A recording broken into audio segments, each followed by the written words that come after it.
he discovered that his wife, who was supposed to be on a business trip, had secretly checked into a hotel. She had rented the room opposite his, and even brought a handgun. He then called his friend. His friend urged him to stay calm over the phone, but he had already entered the room with the gun. His friend hurriedly woke Lucy up, telling her that Tom was in the room across the hall, and he had a gun with him. Lucy tried to call the police, but Jack quickly stopped her. He feared the two of them might be exposed. At that moment, Tom called again, urging Jack to come help quickly. It turned out that Tom had ordered red wine for the couple, planning to make his move when the door opened. Jack was frightened, telling Lucy to handle the waiter. Lucy scribbled a plea for help on the receipt. Suddenly, Jack had an idea. He used the hotel phone to call Tom's room, and took the opportunity to run toward the elevator. But the elevator was taking too long. Seeing that Tom was about to come out, Jack hid in the nearby stairwell. Tom saw the elevator button pressed, but no one was inside, and guessed that his enemy had hidden in the stairwell. He called Jack again, but the phone rang in Lucy's room. She saw the caller ID and hesitated to answer. When no one picked up, Tom returned to the hallway, blocking the elevator with a trash can. Lucy saw a guest from the neighboring room leaving, so she quickly opened the door, hoping to lure the guest into her room. But Tom returned and caught her. At this moment,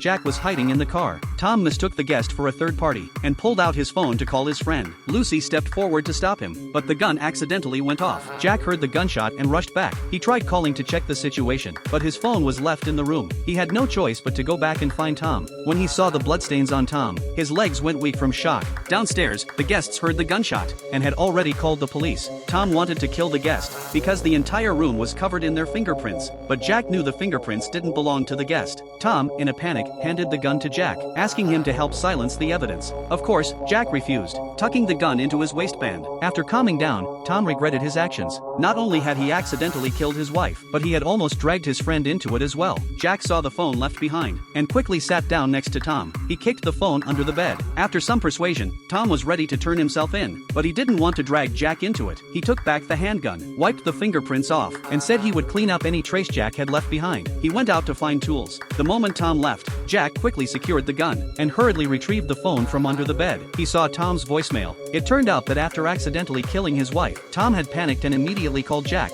but the phone had rung on the bed. Tom understood everything, his wife and his friend's betrayal. This gave him an idea for a plan. In the voicemail, he said, "I know tonight is tough for you, but no matter what happens, we can fix it. I just don't want you to hurt anyone." Only then did Jack realize that Tom wasn't clearing up his own traces, but was making sure the suspicion fell on him. Meanwhile, Tom ran into the waiter at the elevator. He was calm, because the waiter had already been paid, and had revealed the room number. Seeing the plea for help, the waiter hadn't stepped in to help either. If this situation got exposed, the waiter would lose his job and could even face jail time. Jack was preparing to flee, when he ran into the police officers arriving. He was apprehended on the spot. The blood on his hands and the gun on his waist left this traitor with no defense. After watching the movie, please share your thoughts. The movie is from the US, titled Across the Hall.